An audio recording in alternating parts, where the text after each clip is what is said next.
One of the key characteristics of the Trump administration is looking us all straight in the eye while he's stabbing us like this and saying, that was the wrong noise for stab, sorry. And saying, I'm not stabbing you. I'm not stabbing you, right?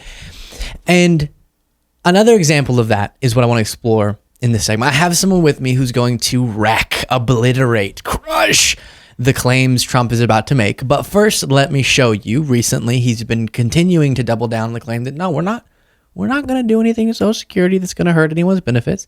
And that's what I want to address in a little bit. Here's some examples. I'm not going to touch Social Security, Medicare, Medicaid. No, we're going to get fraud out of there. You know, you see where I talk about it all the time. We have people 250 years old and all, you know, tremendous fraud.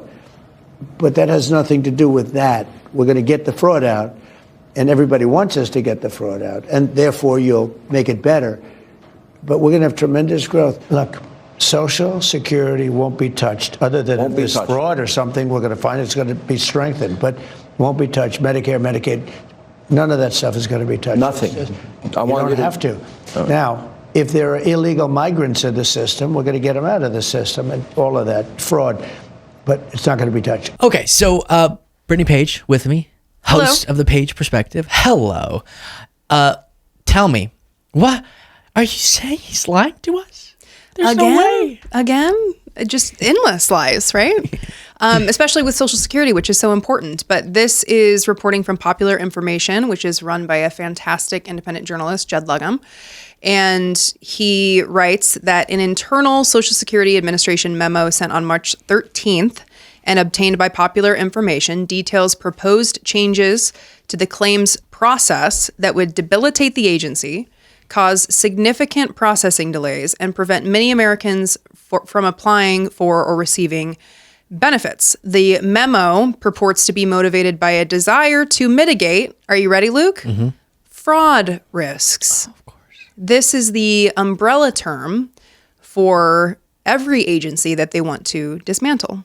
Is waste, fraud, and abuse, right? That's what they claim. But when we look at Social Security, and cited in this reporting, is that improper Social Security payments amount to just $9 billion annually, which is less than 1% of total Social Security benefits. Very minimal. And yet they want to put all of these obstacles in place to require people, for example, to like show up in person if they have trouble authenticating their identity on the phone, for example, which would normally be handled by like sending in your birth certificate by mail or your necessary identity documents by mail. And instead, you would be required to visit an in-person office. Now, that gets complicated when they're slashing the people who work in these offices, they're closing the offices themselves.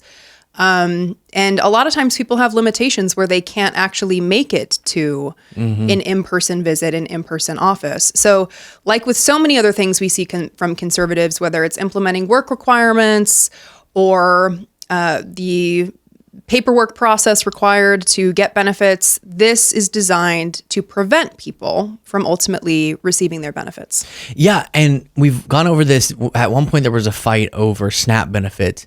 And yeah, adding work requirements. Essentially what you see when this stuff is analyzed, none of it is effective at reducing the type of fraud they say that they're targeting. But what it is really effective at is getting people who do deserve the benefits, who are not acting fraudulently, to have difficulty or not be able to access the benefits altogether. One example, I don't have it here with me, but that we covered on the show, was a guy who was flagged as dead.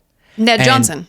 Yeah, oh, look at that. Just off the top of your head. Yeah. Look goober. Oh, me and Ned go way back. Ned, okay.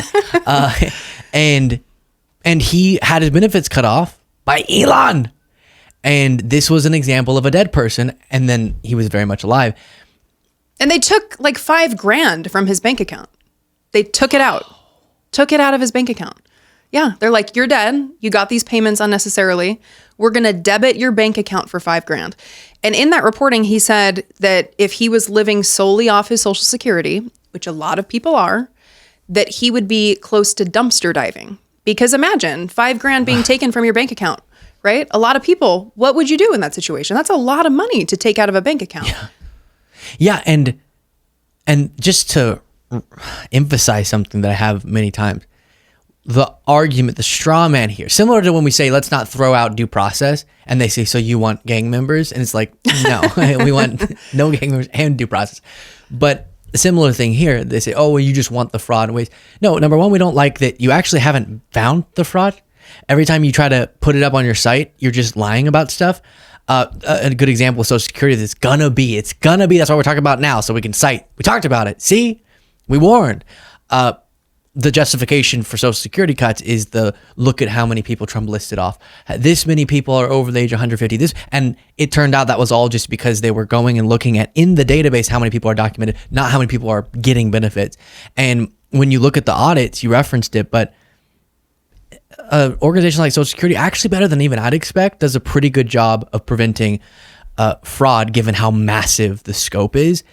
So then our argument is not allow for the fraud, but don't be kicking off all these people, calling it an act to prevent fraud when really it's just this long-standing Republican ambition to reduce Social Security. Under, by the way, not necessarily with Social Security because that doesn't apply as much, but with a lot of these social programs, what I keep coming back to, I need people in every one of the conversations with everybody to bring this up, is that they're saying Medicaid has to be cut. Medicaid. And they're saying that's because our debt problem's out of control. But if you exclude spending on national emergencies, COVID, Great Recession, those one-time expenses, and you analyze our debt problem, 90% of it comes from, over the last few decades, Bush tax cuts, Trump tax cuts, that disproportionately benefit the top of the economic ladder. Did you see that? I know I'm talking a lot. Sorry. I tend to do it. I love when you talk, Luke. Everyone loves when you talk. What are you talking about? But it's ideal when you're talking, in fact. Keep going. But there was done by a Yale researchers, the analysis of where if you combine the spending cuts in the GOP budget with the tax cuts, it's literally just the top or the bottom earners are losing money. Top earners are gaining a ton. And so all of the massive portion of our debt problem that they don't talk about is the tax cuts for the rich. They push forward. Right. So they're worsening the problem there, but then point to the debt to cut all these programs. Yeah. And you're talking about a chart, right? It's like pink, We'll put it on the screen. Pink and blue. I think, and this might be a little hat trick that I'm doing, it's from the Center on Budget and Policy Priorities. Okay, that might be. And if that is the case, then I'm very excited. But also Center on Budget and Policy Priorities, they say that Social Security lifts more people above the poverty line than any other program in the United States, that without it, 22 million more adults and children would be below the poverty line.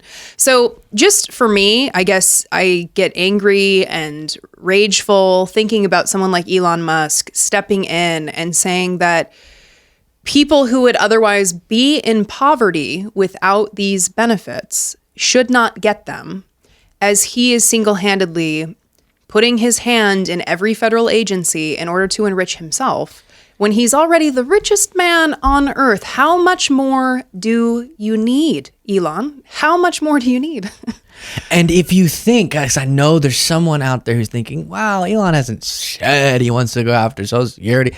You're seeing the mechanisms by which they do that. You're talking about making it more difficult for people to access the benefits. So when they're wrongfully cut off because they wrongfully identify them as fraud, it's really difficult. And you don't, the circumstances people are in, going through all these, figuring out what the hoops are they have to jump through and then having to jump through them as they desperately need that money is significant. But then for more systemic reform of Social Security, it is Elon on the record, as we talked about, calling Social Security a Ponzi scheme and then going on to explain I've been using this phrase a lot recently, but you see in a lot of these podcasts, the bro podcasts, it's like a lot of smelling their own flatulence. And it's just very like, oh, we're so smart. And so Elon was like, it's a Ponzi scheme. And you know why? And then you just explained that as our population ages, that adds funding issues that you can easily address. It's There's that high IQ everyone talks about. So genius. Oh my gosh. But why? What else would be the end goal to calling it a Ponzi scheme? Well, it's the same thing as the waste, fraud, and abuse. I mean, honestly, they're going to have to start getting new lines because everyone is sick of hearing it, I think. And hopefully more people start to see through it. I mean, I don't know if that's happening yet, but I think once the consequences of their actions start to be felt by people, then hopefully they will start to get it. But yeah, I mean, it's scary. The more that I see Elon in his interviews with Fox News, standing in front of the White House, just his close proximity and how there's seemingly no effort to stop or curtail him. I mean, the courts are trying, right? And they are listening to the courts, aren't they? Thank God they're listening to the courts. Yeah. Yeah. Yeah, and then one other little just I think note, because we're gonna hear up until the moment a significant cut happens, we're gonna hear you're crazy, you're crazy, it's Right. crazy, stab, stab, stab. And I thought you said that wasn't the right noise to make, and then you made the noise again. I think. but they said the same thing about Medicaid. No, it's just going to be waste and fraud. And Every then in time. the budget, you just break down the simple math when they say this much has to come from this department. It would have to come from Medicaid. And there's not whatever the number, I think it's $900 billion of fraud in Medicaid. So Every time. Yeah. I mean, it's so transparent. And I guess maybe it's videos like this, discussions like this that can help move the needle a little bit, that can help sway people a little bit. I know that you're doing really good work on YouTube. There's a lot of people doing good work on YouTube. And this kind of goes back to like the left media space and the right media ecosystem that exists online. And they're really dominating. And so it's important that, you know, some people listening to this conversation might be like, I don't know, it's not as sexy as like Right. what dumb thing did Trump do? But this is important, and this is why they're able to manipulate so many people, because people aren't aware of what's happening, and they need to be. absolutely. Remind people where they can find you. Right here on YouTube, Brittany Page, Page Perspective.